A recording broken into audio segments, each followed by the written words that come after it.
Thank you very much, Stig. So welcome everyone, and thank you for joining us this evening. Tonight we will hear from young and aspiring researchers who are working on important challenges that affect our society, the environment and the global community.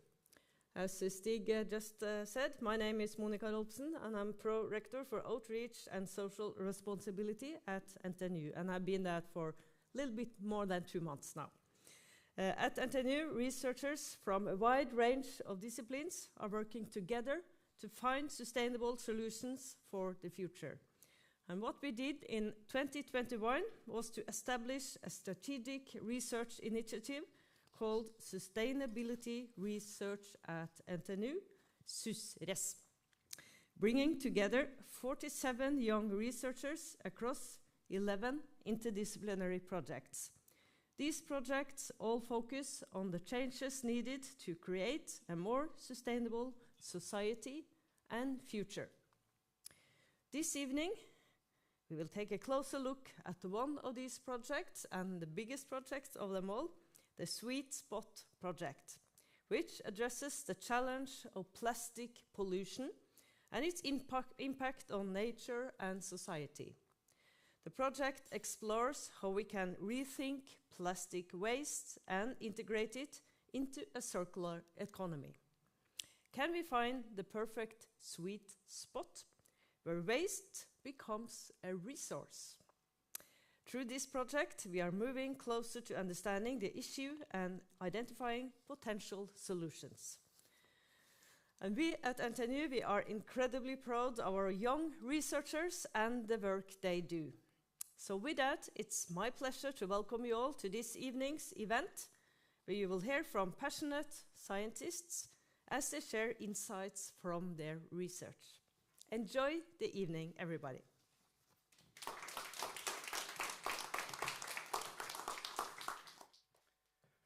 Okay, and welcome to all of you following us on stream also. I forgot to address you.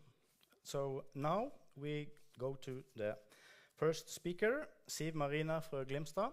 She is coordinating this large project across 2 campuses, both in Ålesund and Trondheim. And she has coordinated several national and international projects on marine plastic pollution, with a particular focus on fishing gear and how we can develop circular business models and implement so-called extended producer responsibility.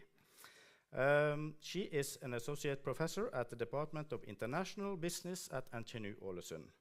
Please, Siv Marina, the stage is yours.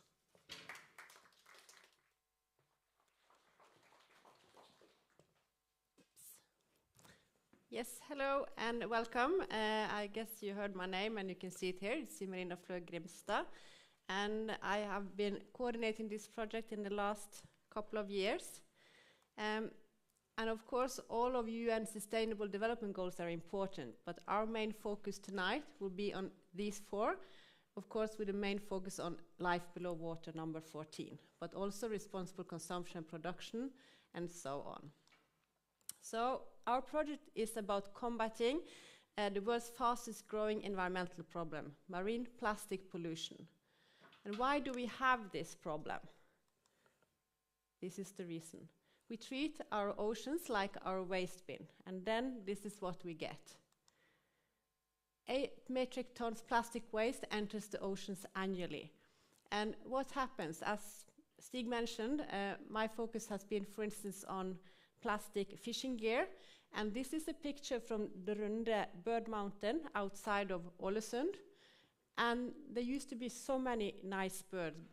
Among others, you have the puffin, which I'm sure you're all familiar with, lundefugl, and also a lot of other typical seabirds. And you might think it looks nice with the colorful nets, but it's not. Of course, they should use nice brown branches and other things instead of, as you can see, discarded fishing gear. Because what happens when they get entangled is this. So not only is this the problem with the fish in the sea and the ghost fishing, but also with the birds. So it's very damaging. And there has been a prognosis from World Economic Forum that by 2050, there will be more plastic than fish in the sea. So what can we do? Well, we have to look into what's happening with the plastic that are produced. And of course, these numbers are outdated and increasing. This is from 2017 report, but what we can see is that less than 10% of what is produced is treated properly. The rest is incinerated, discarded, or buried. So we have to do something to make it be treated properly. And one problem is, for instance, that to put it in landfills and bury it is 4 times cheaper than treating it properly. So someone have to make good incentives or penalties so we can do it the proper way. So this is what you see when it goes fishing. Then it keeps catching and catching.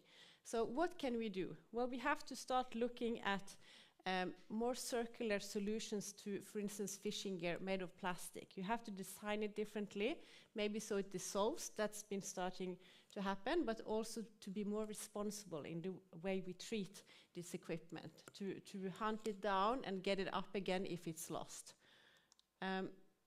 So then we move on to what Monica mentioned, circular economy. So what is this concept? Well, it's a system that is designed to be restorative and regenerative, and it replaces the traditional linear end-of-life concept. And it's also about slowing down the resource loops and making longer use of the raw material. So here on the left-hand side, you see the more traditional take, make, dump, and then you get the waste. But if you look at the right-hand side, you see more the circular. Okay, I see there's a white circle as well, but we must aim to have a circularity. And there was a report from the EU a couple of years back when they said that waste should be out of our vocabulary. And I think, Monica, you touched on it, that waste, there shouldn't be any such thing. Everything that we use should be reused again and make out the raw material into a new product. That must be our goal. And this can be done, but you have to sort of change the way things are working. But here we see one good example, Plasto from Åndalsnes. It's again from my area. I used some examples from there, but they are very proactive.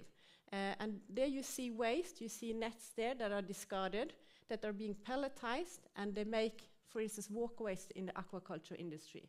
And chairs and carrier baskets, I've seen on Rema that said it's 100% made of marine plastic waste. So a lot of things are happening, trying to get this circularity.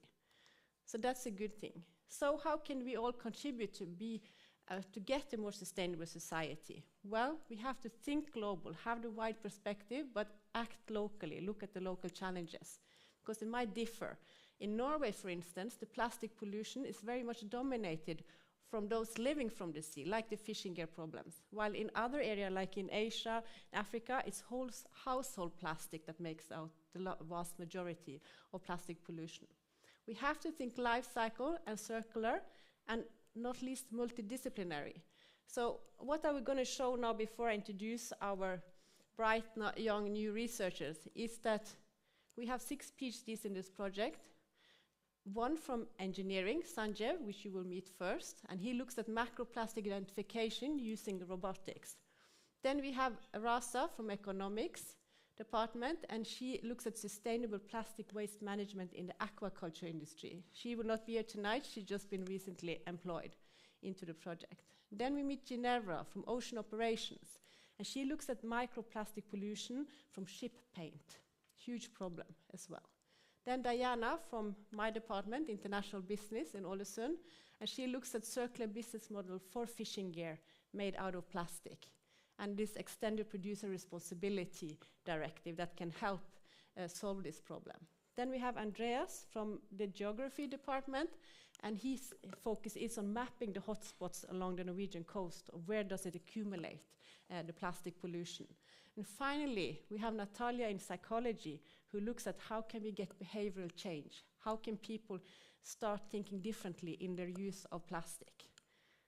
So with that, I say thank you. If you have questions, you can ask that at the end or send me an email. So I leave the floors to you. Yes.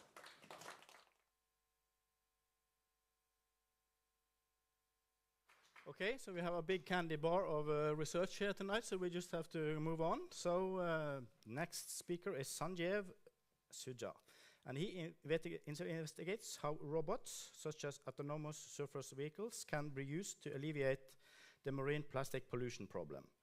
And his goal is to develop methods that allow these robots to operate autonomously for information gathering and cleaning up near the coast.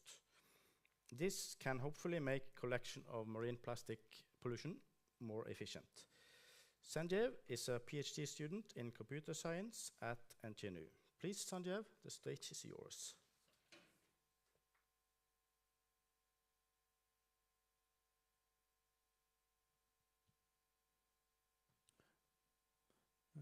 Thank you, Stig, for the introduction, and hello everyone. Welcome to this presentation on my PhD topic, which is robotic information gathering for monitoring plastic pollution. So these days, mobile robots are being increasingly used for environmental monitoring tasks. Tasks that are otherwise tedious, time-consuming, or expensive can be automated using these robots.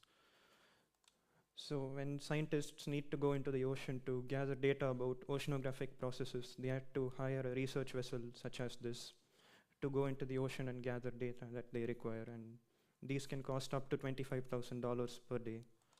But now we have autonomous underwater vehicles and surface vehicles that can do this and reduce up to 90% in operational costs. Similarly, for monitoring coral reefs, human divers had to go in and take measurements manually with a camera and other tools. But now we have underwater vehicles that can do this. And detecting weeds and identifying diseases in agricultural crops, again, that is another tedious task that can take hours, but now it can be done in just a few minutes with using unmanned aerial vehicles and drones. So usually we have a mobile robot platform with onboard sensors that is going along a path while collecting measurements, and the goal might be to reconstruct distribution or to identify anomalies or identify a source of pollution, for example. So if we take this image of floating plastic litter in the ocean, the goal might be for the robot to go along a path while reconstructing the distribution, or the goal might be to clean up this plastic litter. Now the simplest way to do this would be to plan a path like this. This covers the entire region, but this is not very efficient because the distribution might not be uniformly spread, or it might be time varying, or this is a very inefficient way to do when the region of interest is really large. So a more efficient way to do this would be to go on a path like this and focus on only gathering more useful measurements. This is really efficient because we can also identify the anomaly or the source of pollution much faster. But pre-programming this path might not be always possible because this distribution might not be entirely known beforehand, or it might be time varying, as is the case when we take floating plastic litter. They are being drifted away by winds and currents. So then we need these robots to be much more autonomous and capable of independent operations. So we need them to adapt to the environment and take their own decisions based on what they perceive. So they usually see the environment with their onboard sensors. They have sensors such as GPS or an IMU for getting the internal states of the vehicle, such as its position and velocities. But they also perceive their surroundings with sensors such as a LiDAR or a camera. And then based on their understanding of their environment, based on the observations from the sensors, we have to create a plan to reach the goal state from the current state of the environment and the current state of the vehicle, and then execute this plan and do this planning repeatedly. But this is not as straightforward as it sounds, because sensor measurements, they are erroneous and noisy. If we take the detection of floating plastic litter with a camera, we can detect objects using machine learning. But as you can see, there are a lot of other floating items in the water, and leaves or other organic matter can be misclassified as plastic, for instance. And we can also estimate the position of these objects and the distance from the camera, but there are also errors in these position estimation.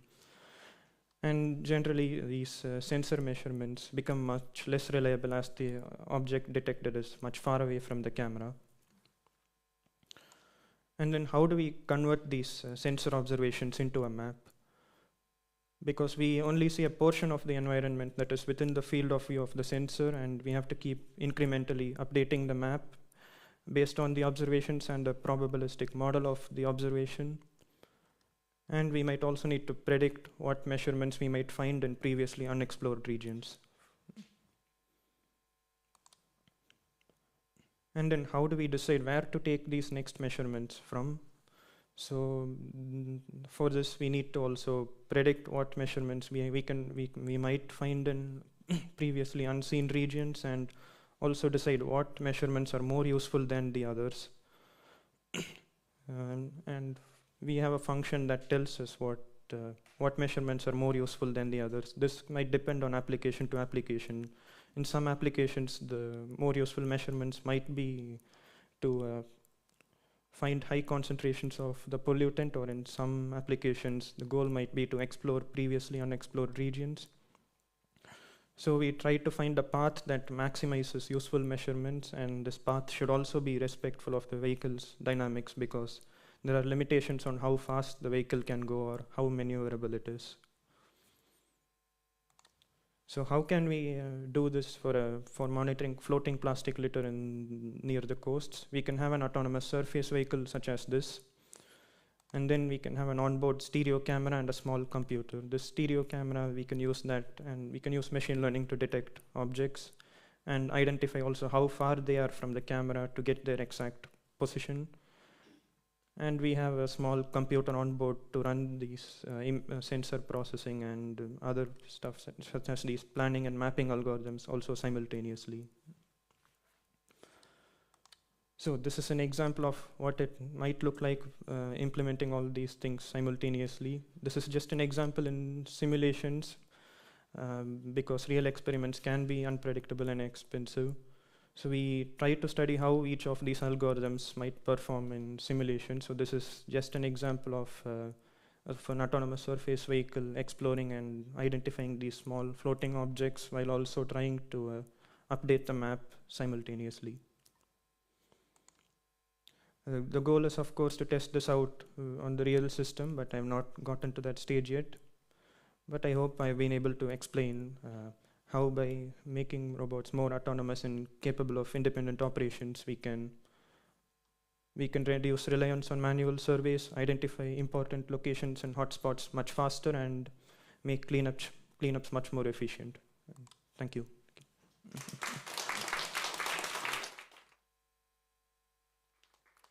Okay, thank you, Sanjeev. This is an area where we really need robots. I think we don't have enough hands to couple this to solve this problem in a manual way. So it's positive that robots can be used for more than dust cleaning in your homes. So next speaker is Ginevra Hotel. She looks at the shipbuilding industry's impact on marine microplastic pollution. She analyzes the microplastic generation from ship paint. So if there are any boat owners in the audience now, I think you should pay attention. And she focuses on both production processes and ship operations. And her research suggests approaches for prevention and management. Ginevra is a PhD candidate within the Department of Ocean Operations and Civil Engineering at NTNU. Ginevra, please, the stage is yours.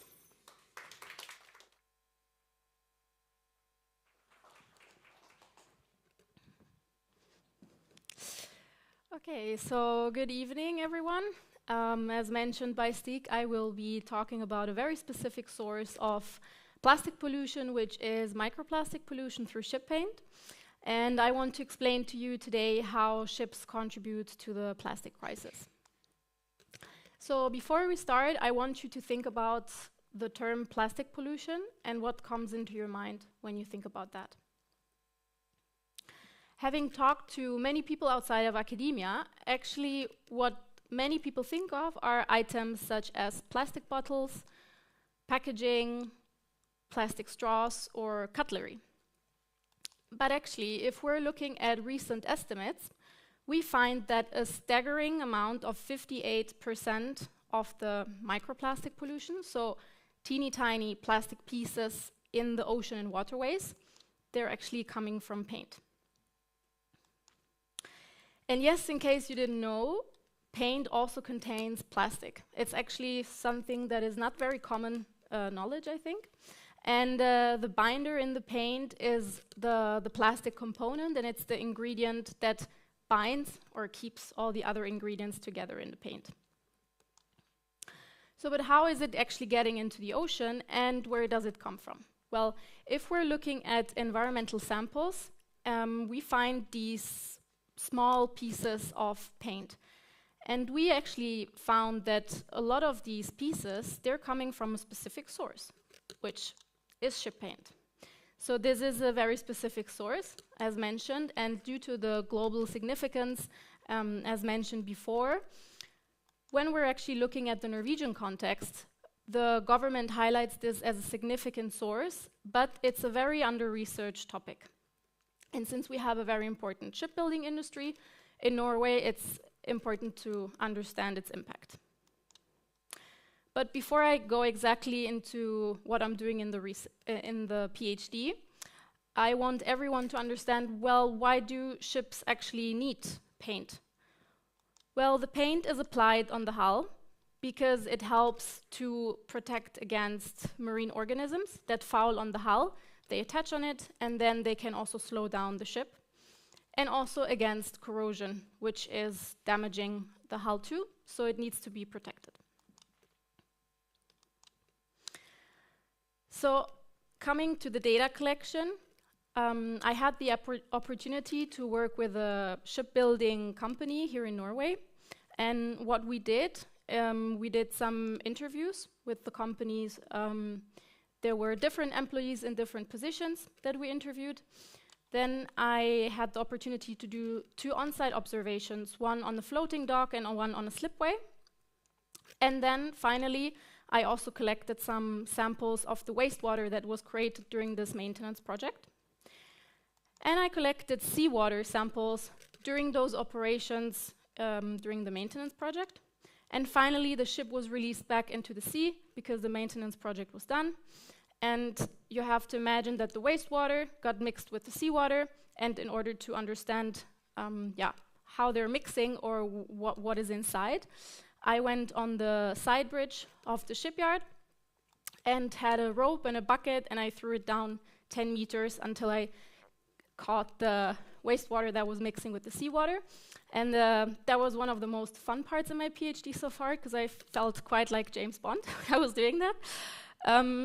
So what I did then, I took the samples and I brought them back to the laboratory. I filtered them, and then I looked at it underneath the microscope. Oh, that was supposed to be before. Okay, here it is. So what you can see on the left-hand side is actually the dried paint fragments. Those were created during hydroblasting operations, whereas on the right side, they look quite different. They look like balls and lentils, and they're actually coming from painting operations.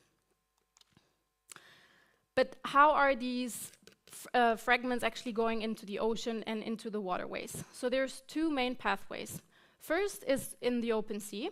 That happens during wear and tear, so basic friction with the water, and the paint fragments get just chipped off into the sea. And also by using self-polishing paints, which are very successful paints that are used worldwide. There are actually 70% of the world fleets are using this paint because of its commercial success. And why so? Because it prolongs the time that a ship needs to go back into maintenance, and maintenance is quite costly, or can be quite costly, so they use this type of paint. And as you can see here in this animation, it is very easily released into the environment because it's actually designed to pollute, if you want to have a look at it from an environmental perspective, which is quite the problematic part of it.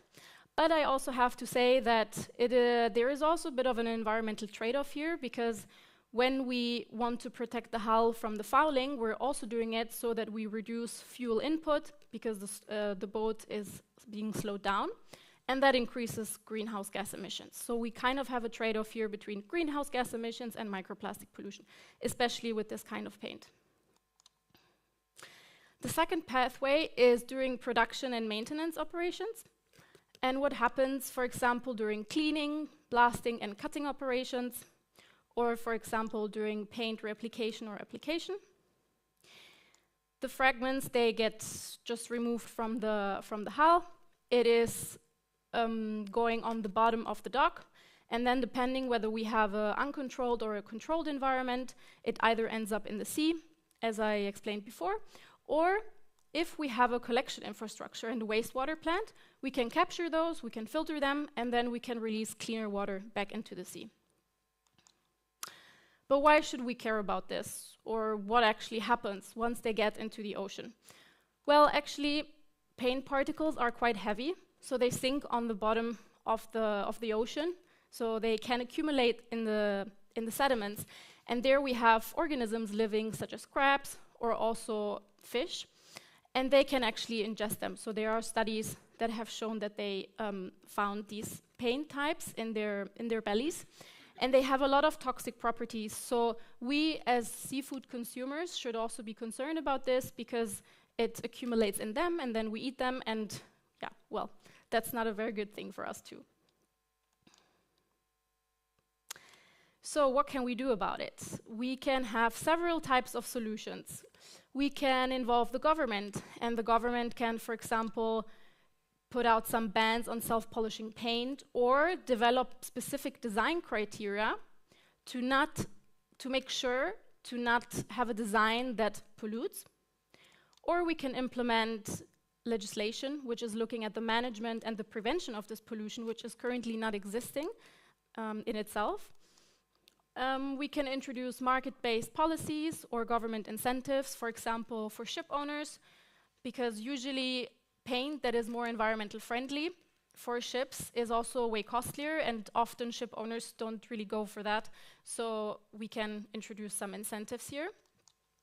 We can demand collection infrastructure in shipyards and maybe revisit some thresholds of the pollution. And this can also be done on a voluntary basis by industry. But looking specifically at the industry, we can look at product innovation. For example, the binder in the paint, which is made from plastic. We can look at projects that realize biodegradable binders, as for example, it was used back in the days when they used, well, way back in the days, linseed oil. Or we can also introduce industry best practices, and those would help to help the management and the prevention of this pollution on site at the shipyards.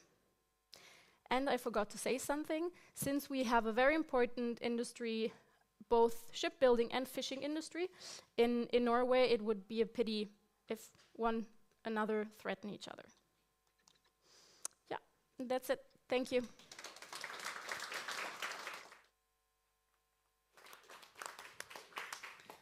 Okay, I attended a course in linseed painting, and then we realized that we were using the same paint that was used 300 or 400 years ago in the inside of the cathedrals in Italy, for instance. So I'm a bit curious how this paint will work on the side of a ship, but who knows?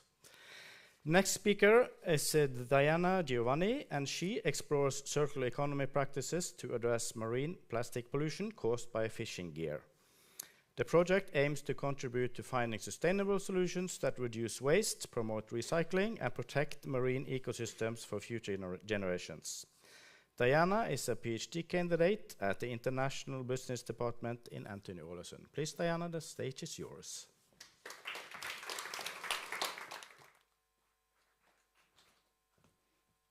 Thank you, Stig, for the introduction. Good evening, everyone. Thanks for coming tonight. So my project is on circular economy solutions to solve marine plastic pollution. I'm specifically focusing on abandoned, lost, and discarded fishing gear. as ALDFG is the major contributor for marine plastic pollution, accounting for 45 to 70% of the marine plastic pollution. So this is me. I'm Diana, as Stig introduced me. I have background in economics and international business, and currently I'm a PhD candidate at the International Business Department. So that explains why I'm interested to solve marine plastic pollution using circular economy solutions. So what happens when fishing gear is lost in the sea? Yeah, first it leads to entanglement of seabirds, and second, it can lead to entanglement of fish and sea mammals, which can cause injury and deaths of fish and sea mammals, and also birds. And third, it can lead to entanglement of propellers, which can damage boat engines. And fourth, it can lead to microplastic, where ghosts are degraded, or when it degrades, it can degrade into microplastic, and then that can enter the food chain of fish and sea mammals, which indirectly affect us when we consume fish. So these are pictures of entangled fish, turtles, and birds. And also we could see that a fishing gear on the seabed, and also killing fish.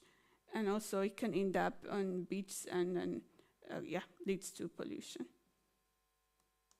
So how is the data collected in my research? So first is online survey by distributing questionnaire to the different stakeholders in the fishing gear industry. Second is through focus group discussion among the stakeholders. We had like a workshop in NTNU Ålesund. So I collected the data from there. So third is through interviews online and also face-to-face interviews with the potential stakeholders. And I use different books on sustainability, circular economy, and marine plastic pollution. And also different journal articles published in this area. So now we know that marine plastic pollution is very dangerous for us and then for the sea life. So how can we solve this marine plastic pollution caused by ALDFG? So this is solved by transforming the linear economy to a circular economy. So what's a linear economy? It's a system where it's characterized by taking resources from the environment or raw material from the environment, and it's used to make or produce fishing gear. And then this is sold to the fishers or aquaculture industry, and then after usage, it will be degraded to the environment, so it might end up to landfill. So this should be changed to a circular economy system where at the end of life will be extended by slowing or closing the loop, as Siv Marina mentioned. And then we could use different circular economy solutions such as recycling, reusing, refurbishing, repairing fishing gear. So now we know circular economy solutions are very important to solve the marine plastic pollution. So how can we implement circular economy practices, or what are the drivers of implementation of circular economy practices? So the first is institutional pressure. So government and institutions can use different rules, laws, requirements, and regulations to kind of enforce different stakeholders, especially the fishing gear producers and the users, which are aquaculture industry, and then fishermen, to kind of implement different circular economy solutions. And the second is the government can encourage the implementation of circular economy practices through different incentives that encourage the implementation. Yeah, the second driver is stakeholder collaboration. So through collaboration among the different stakeholders, circular economy practices might be implemented. So when I say I mean stakeholder collaboration. So the stakeholders in this sense are the producers, which are the fishing gear industry or the fishing gear companies that produce and import fishing gear. And the second are the users, which are the fishermen and the aquaculture industry. And third is the logistic companies that transport the end-of-life fishing gear from the ports to either the recycling companies or back to the producers if they are recycling the fishing gear. And third are beach cleaners. These are mostly NGOs that volunteer to clean the beach, to kind of solve the marine plastic pollution. And the fourth are different universities and research institutions that research on this area. Yeah, the third driver is digital technologies. Although these digital technologies are not currently implemented by the different stakeholders, it's like they have acknowledged the importance of these digital technologies in implementing the circular economy solutions. So for example, we could take blockchain, where it can enhance or ensure the traceability and transparency of the fishing gear, so that we can actually easily trace it back, and then find the fishing gear and then trace it back. And the second is AI, where we can kind of extend the product life cycle through optimization. And also it can enhance the waste sorting and then recycling of the fishing end-of-life fishing gear. So thank you everyone for listening, and thank you for coming.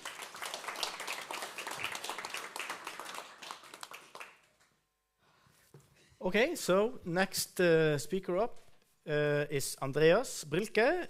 He analyzes how the plastic accumulates along the Norwegian coast. So many of us have seen plastic, and we had an earlier project here focusing on plastic along the Trøndelag coast. And one of the PhDs actually started his project when he walked along the beach and heard the sound of plastic underneath. So it was so much plastic that it actually, the sound of it was sort of inspiring to do a PhD on it. So now we will learn more about this. And Andreas focuses on why some areas are very polluted and some are not. And he wants to understand the mechanisms behind the distribution of plastics in the ocean and use this knowledge to create more targeted coastal actions against the pollution. Andreas is a PhD candidate within geography at NTNU. Please, Andreas.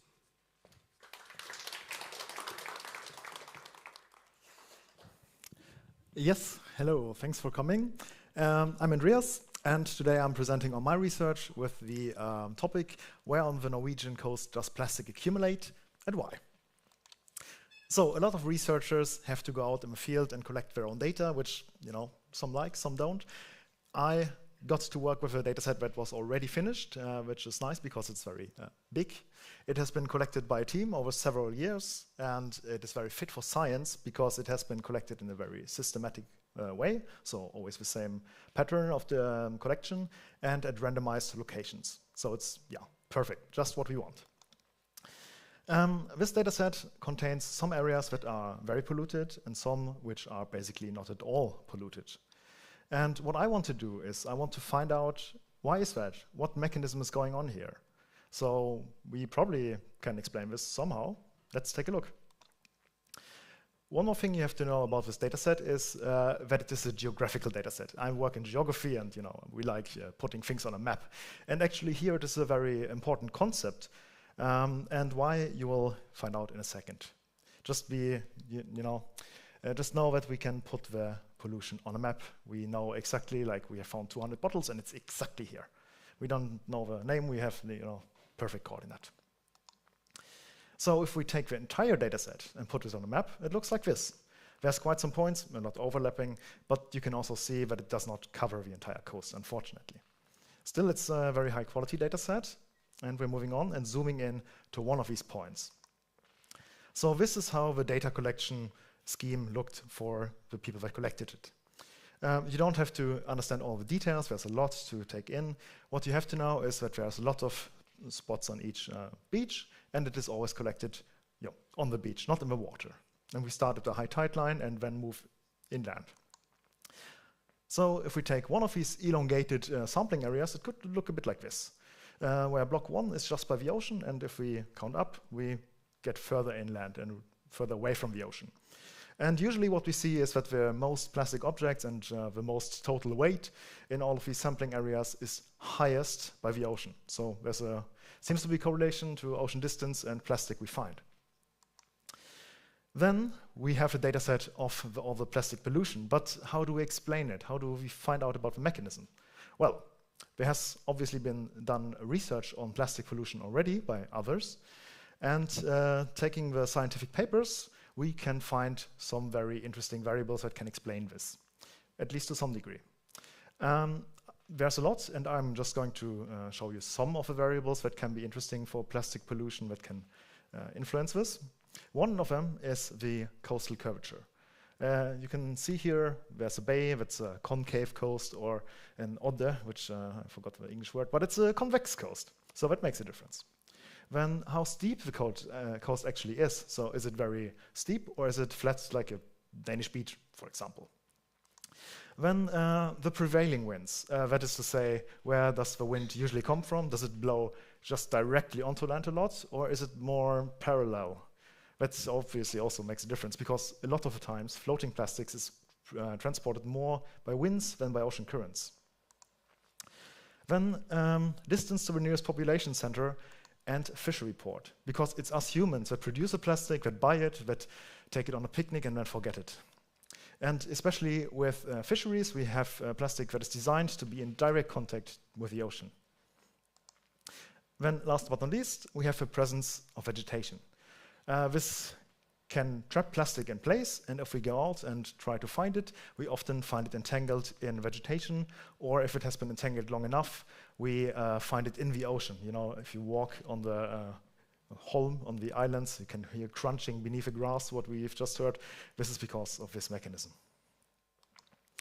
So how did I collect all this additional data to find out about plastic pollution? Well, it's let's put it down to computer magic. It is a lot of geographical algorithms that, well, the main takeaway here is that we have all these pollution points on a map. And of course, if you think about how steep the coast is, that varies quite a lot. But if we know where the pollution is, and we know how steep the coast is just there, we can then make the connection, and we can do this also for how the coast is shaped, and how much vegetation there is, and so on and so on. So it's location-dependent variables that we are adding. And the ultimate goal of my PhD would be to create a predictive plastic pollution map. And that is very interesting, because if we know where very polluted areas are, then we can send cleaning teams directly there to save them money and time and resources, and of course prioritize nature, as well as this could be a great policy-making tool. If we see threatened nature overlapping with very high levels of plastic pollution, then we can target these areas first in some way. So now I'm getting to some results, and I have to break this down quite a lot. You know, talking about scientific results can be hairy. On the left-hand side here, you can see a very simplified graph with some white points, which are data, and a red line, which is representing a statistical linear model, a linear line. Right, so if a line is where the points are, like on the left-hand side, we say that there's a good connection between the two, and that we can use a model to make good predictions. On the right-hand side, you can see that it looks quite a bit different. There are points everywhere, and there's no longer a good fit between the model and the data. And then the predictions cannot be great. So how does it look for me? Unfortunately, it does look like this. That is not what you want to hear, but then you have to think, why? You know, in science, everything is based on truth, so there has to be something going on here. And since our method so far was actually quite nice, it has to be something else. And what we think, and also the authors of this dataset which I'm using, is that maybe our dataset was just too small. There's about 1,000 samples here, and it is supposed to represent the entire Norwegian coast. I mean, it's quite a big number of samples, but how do we know what is enough? Well, 1,000 can probably be a bit few to capture the entire variety that we get at the coast. We can use a different data set though. We can use citizen science data, which is collected by all of us, by you maybe. If we are collecting garbage on the coast and using this Rite platform, it has an app and you can register, I cleaned so and so on bags at this location, then it will be fed into this database. And if you've participated in this, thank you very much. I'm using your data to help explain plastic pollution and hopefully clean up even more, which is great, I think. It's a kind of, everybody can passively contribute to science. And if we put this on a map, this is the professional data set which I've been using so far. So this is very high quality standard. And this is the citizen science data, also on a map. You can see it's way bigger. There are way many more points, as well as a better coverage of the coast. So we're probably capturing a lot more of a variability of all these steepnesses and curvatures and vegetation that we can find along it. And I would love to present some results of this, but my PhD is still an ongoing process, and I just started to work with this citizen science dataset. But I'm hopeful that this can explain more of a plastic distribution along the coast and that we can learn about the mechanisms. And that is thanks to everybody who's going out and contributing to citizen science data. And I think that's really powerful, and yes, thank you, and that was all from me.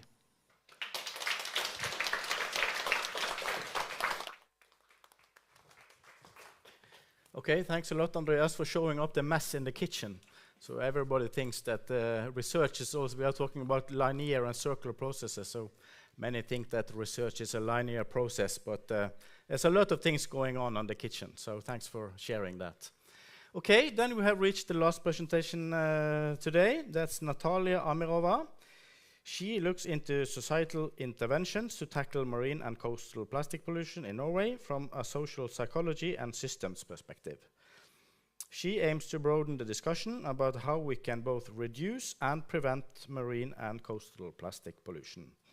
Natalia is a PhD candidate at the Department of Psychology at NTNU. Please, Natalia, the floor is yours.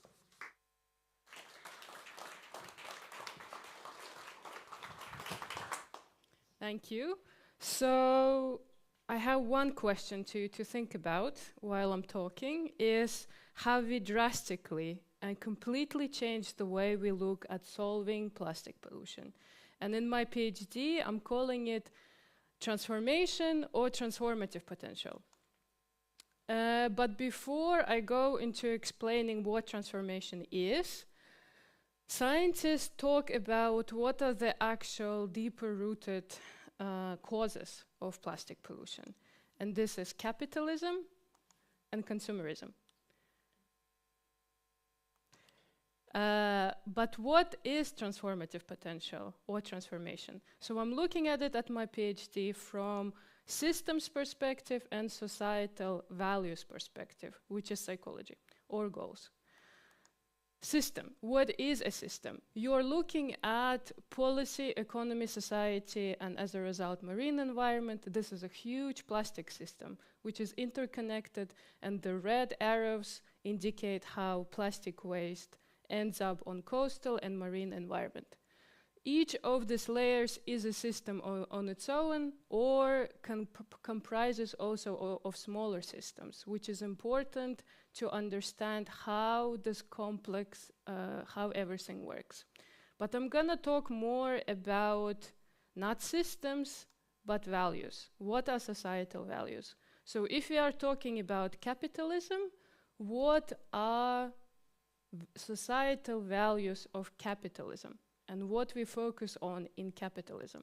We focus on consumerism, materialism, and economic growth. These are values in psychology called materialistic values or extrinsic values. And they're so economic growth, financial accumulation or success, not only materialistic values, but also we have different type of possessions and status. So these are part of materialistic values. On the opposite spectrum of these societal values, we have pro-social or intrinsic values. And these are community feeling or community affiliation, nature protection, creative expression, social equality, health and well-being. So all of these values are communicated to us, whether we notice it or not, through all of those channels on a daily basis. And especially I'm thinking nowadays, media, press and social media and ads are quite influential on our decisions and our behaviors in daily lives. So for example, if you look at this message that is communicated to us through an article, and it says, ocean, a world's 7th largest economy. So this message communicates a materialistic value to us, that we were viewing oceans as an economic commodity. But oceans are not only about money. Oceans are also about our health, our mental and physical health, also creative expression. There are also more social, pro-social and pro-ecological values that we can associate with oceans. So what studies say is that if we are more exposed to materialistic values or economic values, we tend to prioritize behaviors and decisions that are connected to these values. And we tend to engage with less behaviors that are pro-social or pro-ecological. So as a result, according to American psychologist Tim Kasser, his idea of social change or transformation, how we can drastically change our systems, is that we need to talk more or we need to be more exposed to pro-social values rather than materialistic values. Equalize it, or in our case, pro-social value can be clean oceans, or talk more or be exposed more or communicate more about pro-social values. So we looked with students, we looked at how can Trondheim look like with more pro-social values in the context of plastic pollution. And one of the solutions could be, and this is still a question mark, can we have, for example, in order to reduce plastic packaging, can we have as many farmers markets in Trondheim as we have grocery stores, or should we have more farmers markets without plastic packaging than grocery stores?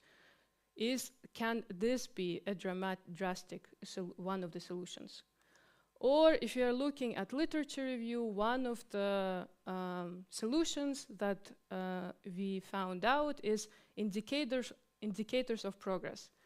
Currently, not only in Norway, but worldwide, what is our indicator of progress? It's economic growth, GDP. What if we add indicator of progress, clean oceans or healthy oceans? And how can then our economy look like with this type of indicator? How can our lifestyles look like as a result of this solution? Can this be a drastic and dramatic solution? So the research is still going on, and the question still stands: how can we drastically and completely look at the way we solve not only plastic pollution, but other ecological solutions? So how do you imagine it? How do you think about it? Because only with recycling we will not solve it. Thank you.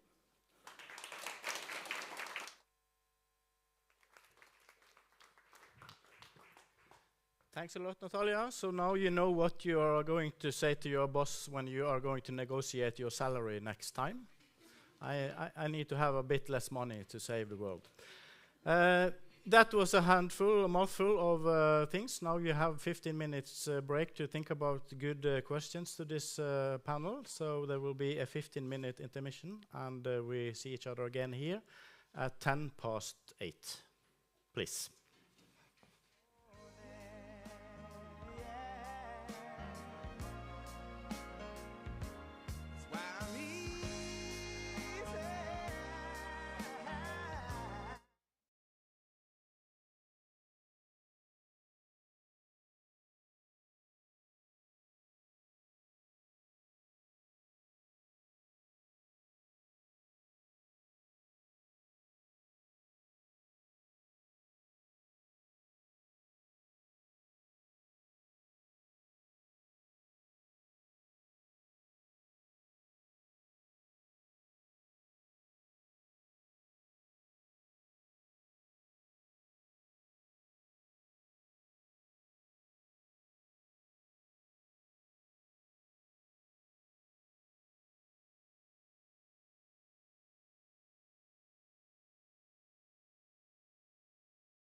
interesting ground to cover, and we hope for many interesting questions from the audience.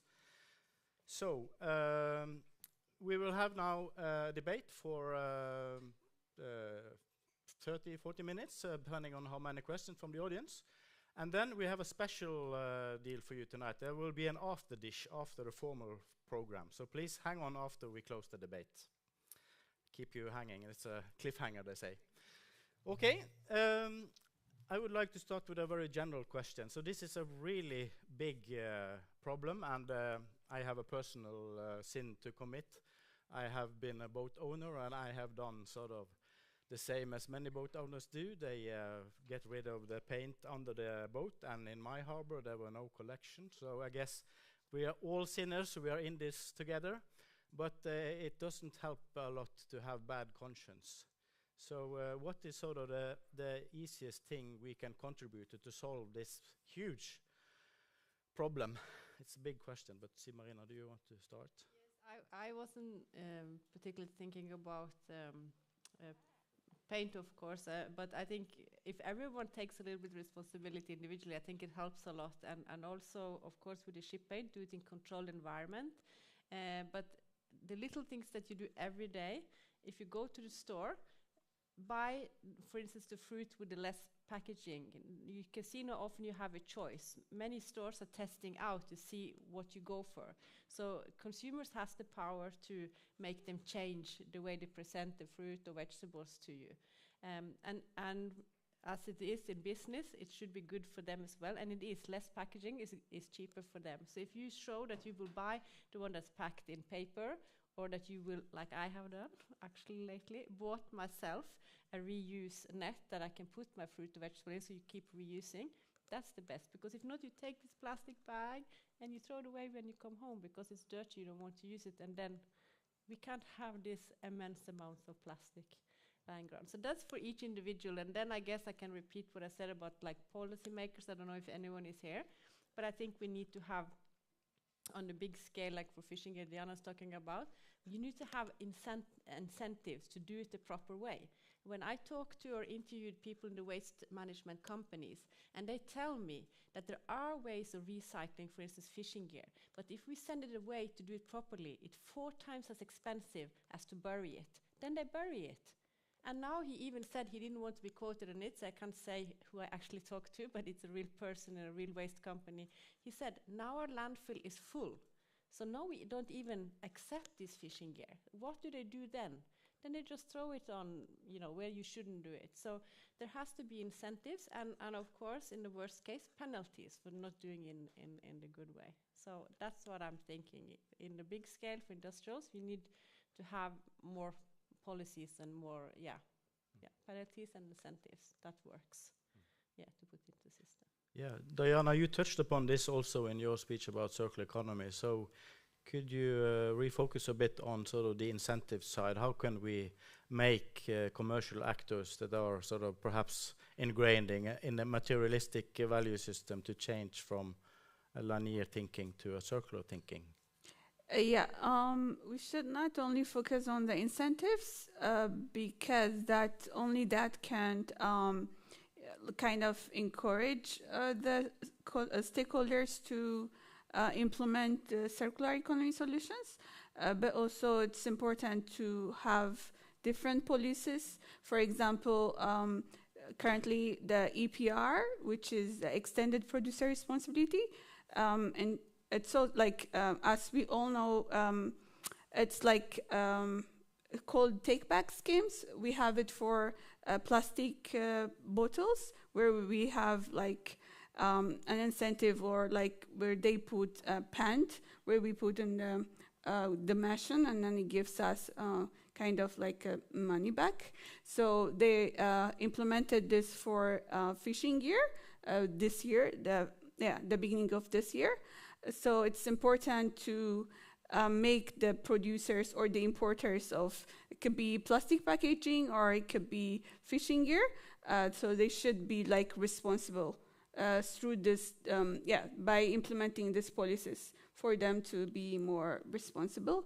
And also it should be like collaboration among the different stakeholders, where recyclers, and then even the users are responsible, even though no one is like watching or like irrespective of having like policies or incentives, just like by caring for the environment. And then, yeah, it's like protecting the environment for the future, for our kids and everything. So, yeah. Yeah. Andreas, you, it was kind of positive message you had to the audience. The audience basically saved your research. But this citizen science, it is positive, but it has perhaps some caveats as well. So, yes, oh God, it absolutely does. When I talked about the first data set, which was professionally collected, that was, you know, done for science in a very schematic way, and people were aware of what we're doing. When we're using citizen science data, we often have just people guessing or being very frustrated over what they find. For example, a lot of cigarette butts, and then using the app, they just put in 999999999, and that's very understandable. But we can't use this data as such, and then we have to filter it out. And then actually, that is almost like not negative contribution, because the cleaning, of course, is always a good contribution. But that makes it a bit more tricky to use this data. We have to be careful of what is inside this data set. It is very big, but it has to shrink a little bit to be more usable in a way that makes it more accurate. Yeah. Ijeva, you painted a very broad picture with strategies on many different levels, both on the commercial level, on individual companies, and government level. But what is sort of the most efficient strategy to use to address this problem, do you think? So I think looking at product innovation, especially if we consider that 70% of that type of paint that I explained earlier is used on fleets, which is a huge number. And I think really the design of the paint is the problem here. So I think I would invest in research innovation or innovation within companies looking at this problem, and because that solves it in the long term.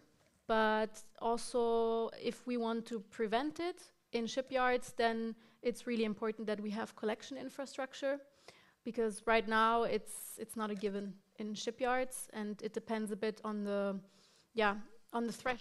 So how much surface treatments there are in the shipyards, and it's limited at the moment. So if a company goes beyond that, then it's legal to be released into the sea. And I think this is a very, very easy solution, actually, at least for the prevention at shipyards. But that also requires investments. Yeah, it's all about money.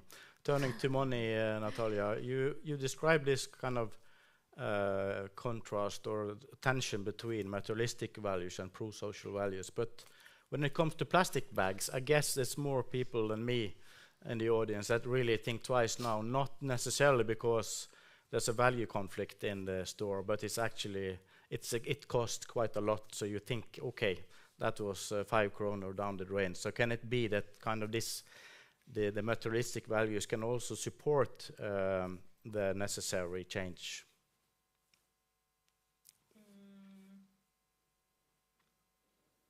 Let me think. There are psychologists that do this type of research where they do use financial incentives. So by financial incentives, what we mean is either taxing people or those additional fees that we pay when we go to grocery store and pay for this plastic bag.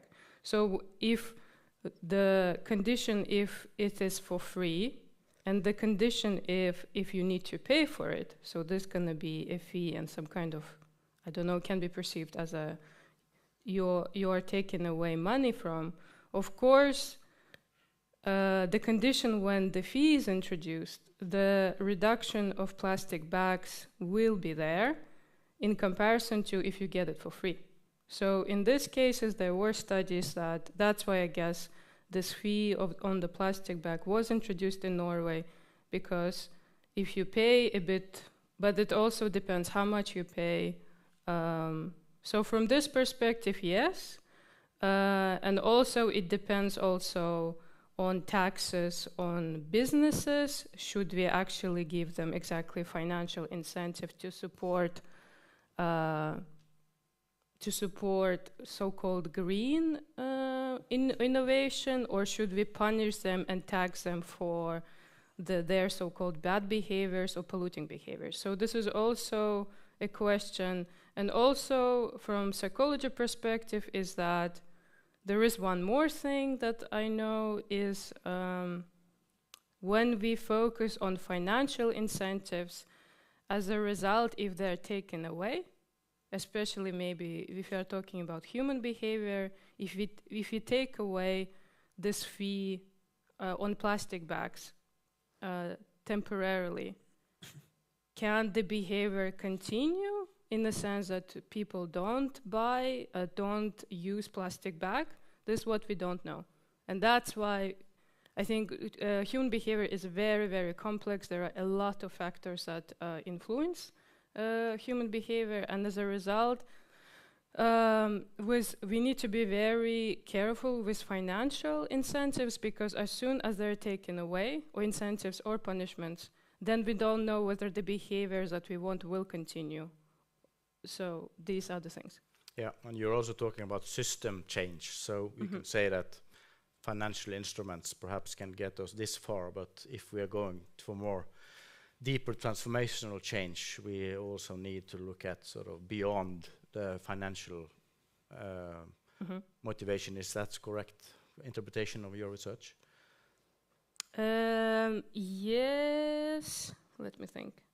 I think through this specific theory or psychological perspective, what the studies are trying to tell us is that if we are bombarded with materialistic messages, consume, consume, consume, like if we are in Trondheim and we're going around on a daily basis and we are looking at bus stops, what is on the bus stops?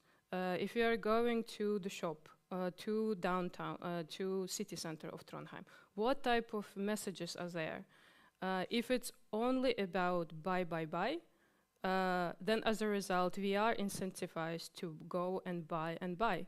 And what kind of tries to immunize us other type of messages, like Greenpeace messages that we have, theater messages that we have in the city center. These are all cool, and also I think there is cultural value in Norway, and in general what I've seen in Scandinavia is that going on a hike with the family to kind of detox from all those from all those on the weekend, for example. So these are the values that are kind of, if you are on a daily basis, even if you are bombarded, if you look not only in Trondheim, for example, if even online, on YouTube, what type of messages are we getting? This type of also ads, for example. At least how we can balance it out is that we go on the high, we connect with the nature, there are no messages there except for the nature.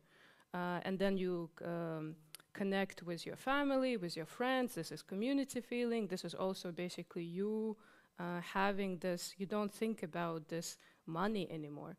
And I think what the key of the social change, I don't know how it can look like, but I guess in how can we imagine less capitalistic society, I'm thinking, and how it can, I don't even know how it can look like. That's why we are asking so many people. And how can we build all those, how can economy look like if we don't prioritize economic growth and buy, buy, buy? Produce, produce, produce. Yeah. There are a lot of, I think, scientists that look at it. So I'm not an economist, for example. So that's why it's very hard to talk about social change, because social change is very interdisciplinary and multidisciplinary area, and that's why it's different. I'm sure that there are different ways to look at it, and I'm looking at it from the psychological theory. Yeah. Big questions. So we now realize that there are no technological quick fix here, but we still cannot forget about the role of technology. And Sanjeev, you described how robots can use to pick up plastics, but do you see other roles for robots in solving other environmental problems or challenges? Yeah, so let me begin by talking about what's called as the 4 Ds of robotics. That's where we should ideally see intended use for robots. There it should be for dull, dirty, dangerous, and repetitive tasks. So we take examples of dull and repetitive tasks, so where there is not a lot of variance. So these processes are easy to automate. Just take the example of the vacuum bots that many of us use at home. What they do, they just create a map of your house, and they just send your house, like what your living room looks like. It's not going to change significantly from one day to the other. So these are very repetitive tasks, so it's easy to automate these tasks. But how can we use these robots for more pressing needs, such as maybe there's an oil spill or a missing person that's lost at sea? Because if there's an oil spill, we have to act very quickly before it can disperse and affect wildlife, and there might not be enough time to gather the information we need before we can send out boats where we can manually collect them. So we can just deploy robots like this that are much more capable of taking their own decisions based on what it sees right now. And maybe another example is maybe there's an accident at sea and we want to rescue a lost person at sea. Again, we might only know the initial location where the accident might have occurred and where the person might have been initially, but we can make the search operations much more efficient by trying to predict like in which regions it might be more probable that he or she might have drifted away based on the known environmental conditions, for instance. So for environmental emergencies like this, where we might not have enough time to think and act, I guess by making these robots more capable of taking their own decisions, I guess we can help these operations much more efficient and quicker than they are currently.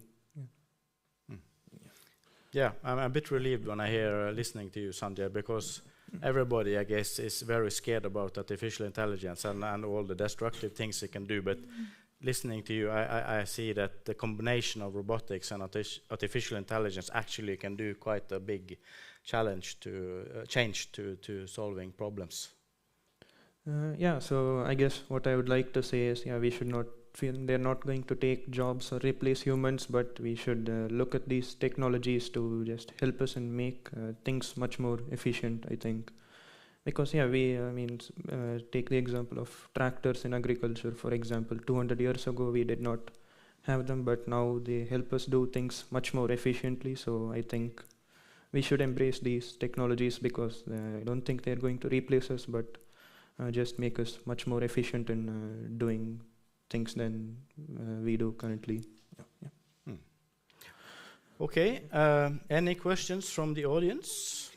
I guess there's a lot of things to take into consideration, so anyone?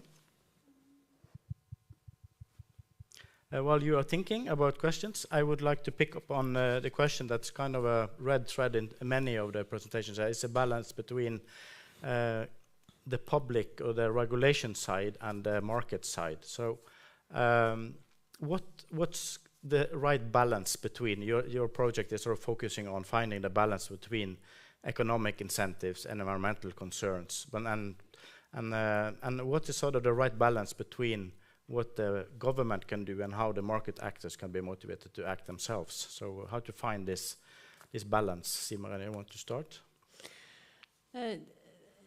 Yes, I think, I guess Eugene never touched it when we were interviewed earlier, that it's not black and white. Often you have to make trade-offs of so to use her example then, that if you don't have the self-polishing paint on the ships, they will maybe grow more things, like you showed in these figures, and that will make the ships having to use more maybe fossil fuel to move forward in this fast pace they want to have. And we don't want that to happen, because we want to have less friction and less use of this. So that's one way of showing how there's a trade-off. But ideally, of course, I'm myself in international business, and we have like Porter and Kramer. I'm not sure how familiar you are with them, but they try to sell the idea that there can be a win-win for the companies. And I guess the best example is the one I said about packaging, that if they have less packaging, it's good for the environment, and it's good for the companies because they don't have to spend money on that. and that you can have these kinds of solutions that they can be economically viable and at the same time. But I think we as consumers again have the power, and I think we touched it, you Diane, and maybe it is about the design stage, that it might be more costly to design products that are more easily recyclable, and we must be willing to pay a bit extra for them because we would want that for the environment. And then I guess I must touch this thing that's happened in Norway, that people are buying or importing an immense amount of waste from this Temu, for instance. And unfortunately, when we had this workshop with the fishermen's organizations and the representative for the aquaculture, they threatened that if the cost of extended producer responsibility for making the fishing gear more recyclable and it will be costly, they were afraid it will be put on their people, or they threatened to import cheaper fish equipment from outside of EU, because this is an EU directive. And then I was like, okay, now the government has to be awakened of this, because if they import a lot of kind of trashy fish equipment that is not recyclable, they import a problem, because it has to be taken care of when it's used and needs to be replaced. And they can't do that without having, then we have to be a bit Trump to put on high taxes. That's terrible to say. But actually, we can't let that happen. So it might be sometimes at a cost, but we must say we are willing to do this. So that's one bit, that's our responsibility. But with regard to this waste management, I guess I'm not a psychologist, but it unfortunately seems like what people do, it has to be convenient for people to do so. It must be easy to put it in the right place. Not only that you get incentives for it, but it has to be, because if not, people unfortunately often don't bother. So I think it's good, for instance, at campus in Ålesund now, we have all these sorting boxes. And they have, first they had like maybe 4 of them, now they have metal and glass as well. They keep adding. And now I saw in our office space, they have batteries even. Because if you make it easy for people to discard of it and it's been taken care of properly, you will do it more. So I think there's many things you can do. Of course, hopefully people will feel responsible, but unfortunately many people might have good intentions, but you have to make it convenient also. So I think it has to be a lot organized. Policymakers have to go in and see what can be done about this. I think that's the message. Yeah. Okay, then we have a question in the audience. Thank you. I have a question, Andreas. Yes. Hopefully, when you have your data from the citizen science with much more rich data, in just to understand how you're working, in what way do you think that such an improved model will give knowledge so that it can improve the action related to shore cleanup projects? So how will shore cleanup projects benefit from the kind of knowledge that your model could provide? And at what scale? Would it be on the, let's say, municipality scale, or will it be on the single shore scale within municipalities? Yes, thank you for the question. So let me first address how this model can tell us anything. We are putting in a lot of different variables and seeing which ones of these are significant, which tells us which of these variables explain a lot of variation we see in plastic distribution. And by building a well-functioning model, we have a lot of different of these factors that I've been talking about, for example, curvature and so on. And then we know these can tell us something about the plastic accumulation.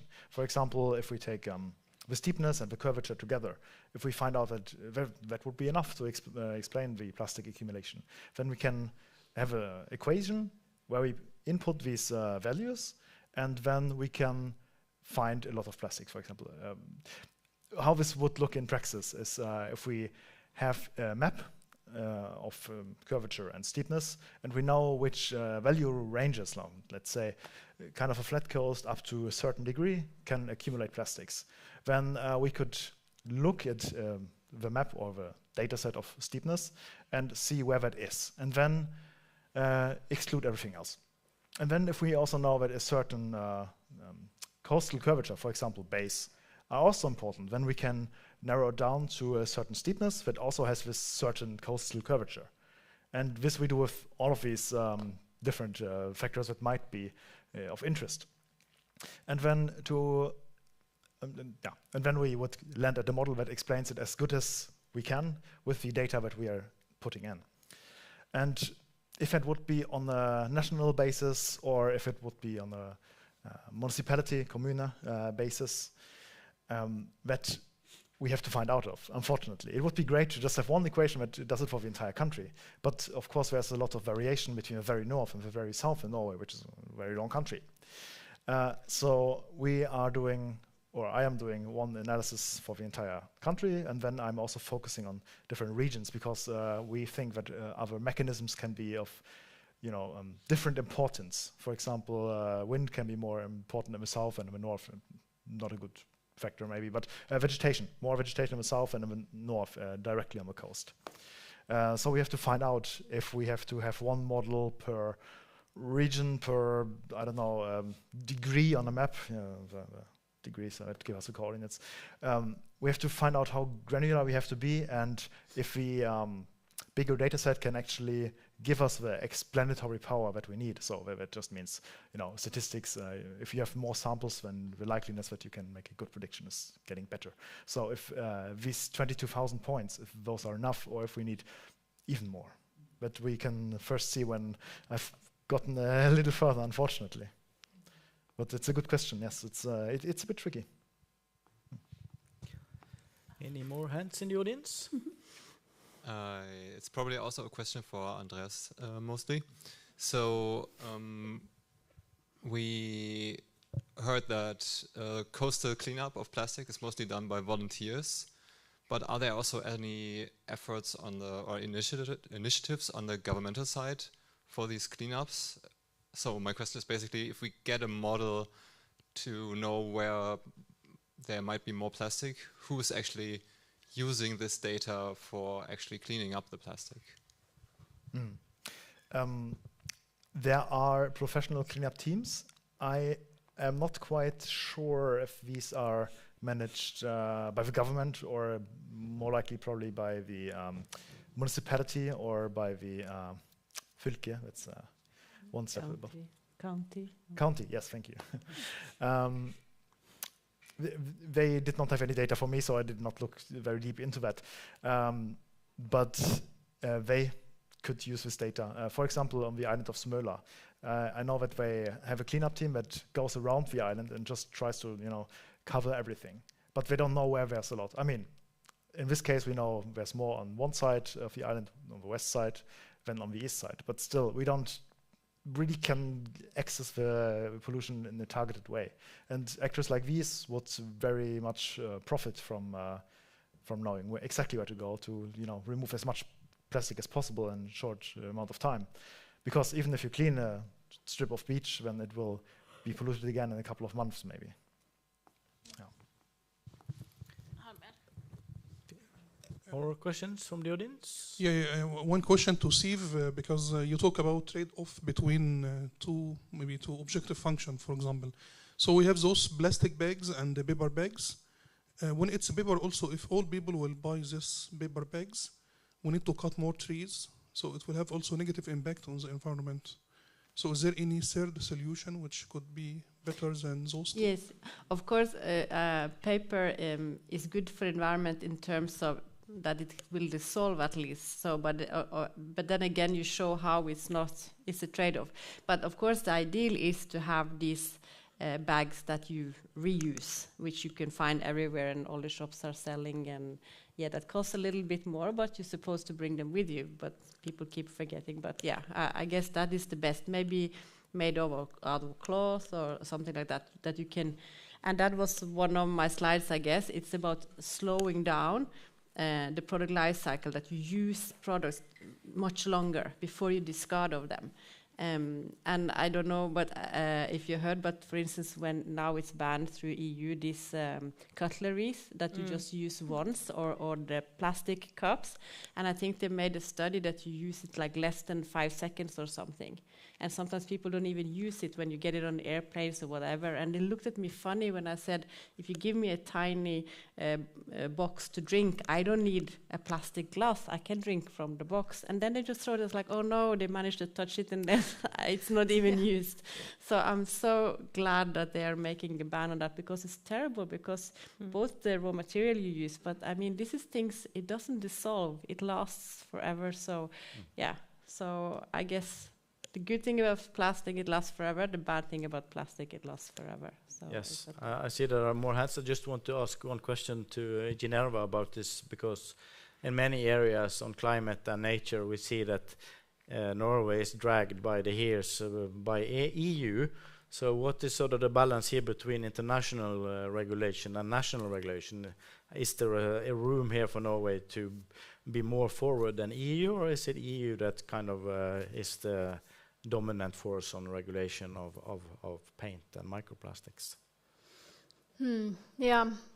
So I would say regarding regulations, or one problem that exists that I haven't mentioned in my presentation is actually the global legislation is not harmonized on paint, for example, on ship paint.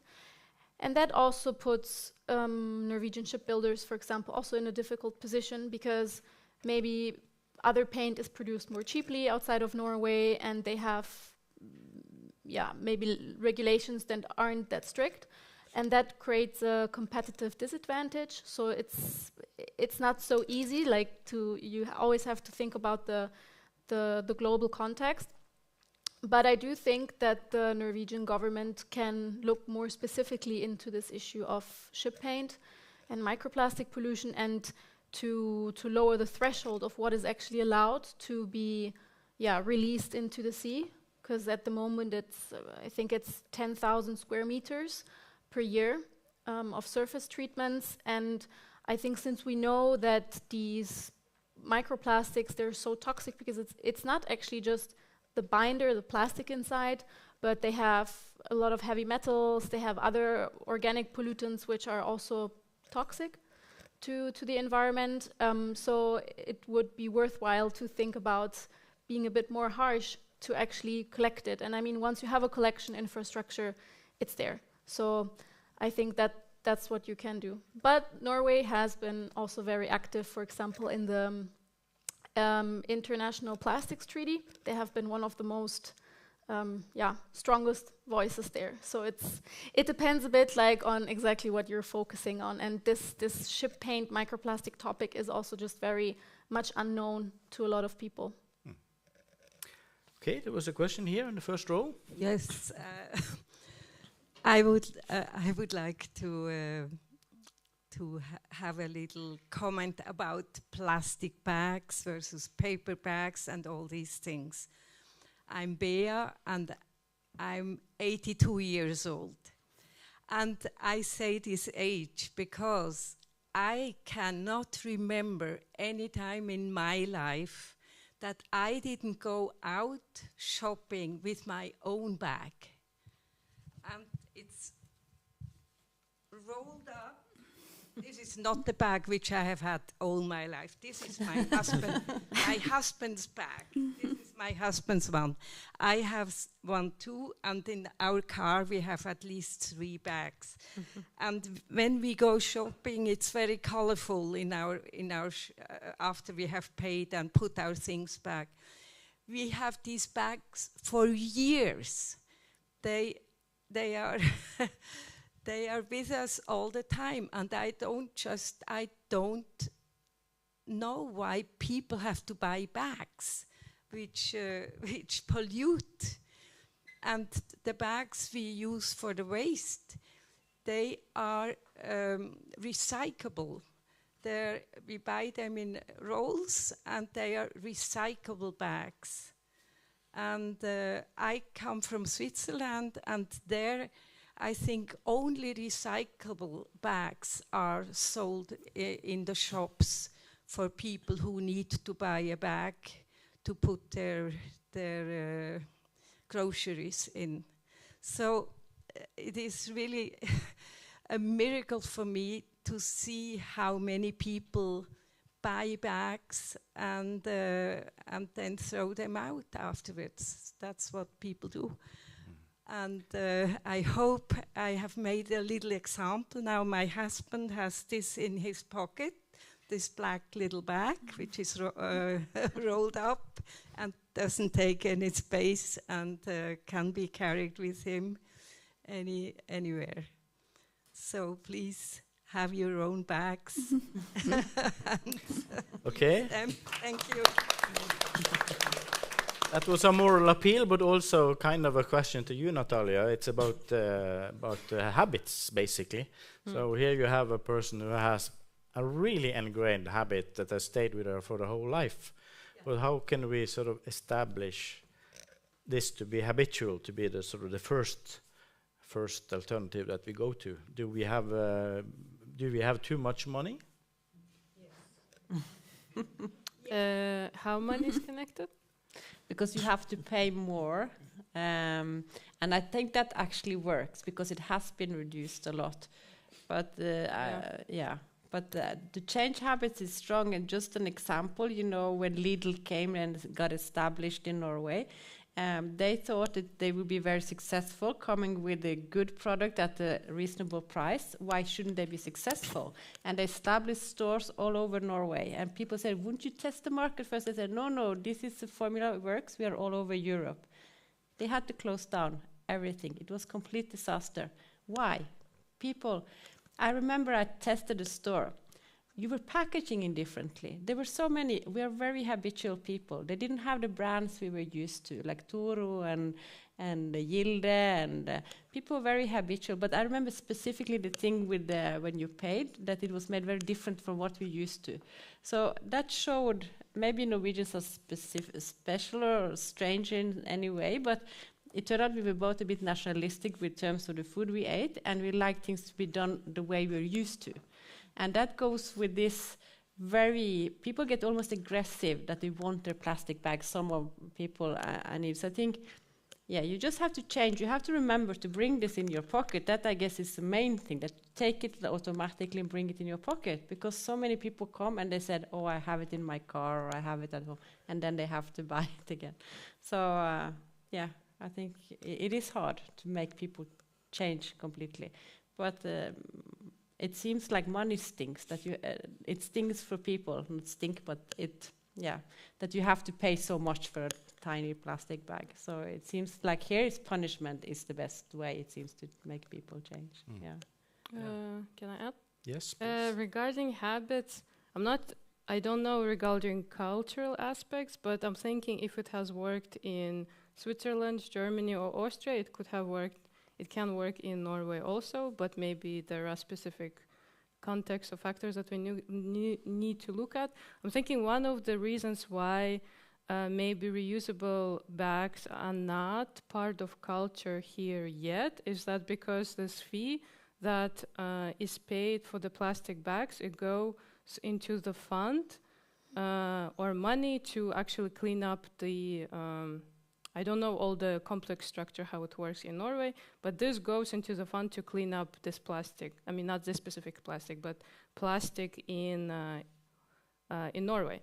So I guess there are more factors connected to that. But if you're talking about habits, making it easy for people to start using reusable bags could be exactly one of the ways. I think nudging, I'm not sure whether you've heard about concept of nudging. I think there are different type of stickers or ways how people can remember to bring their own bags with them, like stickers on the car or stickers before you go out, or putting, even from the physical space, putting your bags before you go so you can see it. I think changing habits, yes, it is hard, but it is doable if someone wants to do it. And there are different, I guess, aspects to it. And maybe you can also ask other researchers in our research group who work on habits. Yes. I think one of the key things is that people wanting to do that. I don't know how we can motivate people who don't want to do that. I don't know, Isabel in the audience, my supervisor, maybe she has an answer to that. Can I add something to Yeah, that? please. I think one important thing is actually investing in infrastructure, in reuse infrastructure, because I think when you have it available, it's much easier to also think about, for example, with your reusable water bottle. You know, if you have a water dispenser, that you can take your water bottle and then just refill it. But often it's just not existing, and then you just grab the plastic bottle, for example. Or I've seen in Germany, I've seen in front of a shop sort of a wooden board, and people who didn't want to use their plastic bags or their reusable bags anymore, they put it into this board which had like an elastic band, so that people who would come into the shop, they could just take that instead of taking a new bag in the shop. And I think these are like small things, but they can actually make it also more visual for consumers. Good. Okay. I think, one final question. Thank you. The final question, okay, it was on the ship paint, because I didn't really get it. I was really surprised if 50% of the plastic that is emitted to the oceans comes from ship paint, or maybe 40 or 60, but it's enormous amounts. Mm-hmm. Is that mainly from the wear and tear when the ships are in traffic, or is it mainly from the maintenance, I mean from the cleaning and repainting, which happens on docks? And if it's mainly from the last part, of course, then it would be doable to deal with it by regulation, even if it would cost more. What is the order of magnitude on where that paint is lost? Yeah, so the 58%, they're actually referring to paint in general. So it can also be paint from road marks, for example. But a good fraction of that is coming from ship paint. This is actually an estimate, so there's not, since it's kind of a recent research, there's not many numbers out there. But that's what researchers have mostly found in the environmental samples, that it comes from ship paint. And the second question. It's mainly from the repair. Right. Yeah. Well, actually, what most of the research says is that when the pollution happens in the shipyards, because of the heaviness of the particles, they tend to sink quite fastly on the sediments. So probably the sediments around the shipyards, they're quite polluted. It can happen that very, very small fragments, they're so small that they can stay on the water surface because of the tension. But actually, I think really the main problematic thing is this type of paint that I've mentioned, the self-polishing paint, because that is just uncontrollably, releasing microplastics into the sea. And I don't think there's any numbers out there for this, because it doesn't have so much of a focus. Now it's getting more into it. So so you have to imagine with this kind of paint, what happens is they apply it on the hull. Then they actually make a time frame. In that time frame, it's supposed to go away from the hull. So you can imagine that when it comes back into maintenance, it's on purpose that it's supposed to not have that much paint anymore. But where is it going? It's going into the ocean. So I think doing research on that specific paint is really important, because I think it's contributing a lot. But there's no numbers for that. Okay, so I'm ending on the usual note, more research is needed. So with that, I think we'll have to say thank you for the speakers to cover a really broad topic. We have heard about governments, markets, technology, and individual values. So it's a typical wicked problem that everybody wants to contribute and needs to contribute to solve it. So with that, I just want to make a short ad for tomorrow's meeting in Young Researchers, where we'll have the final presentation of the Systres project, which focuses on how the environments can produce more healthier people. So same place, same time tomorrow. Thanks a lot to everyone, and have a safe trip home. Thank you.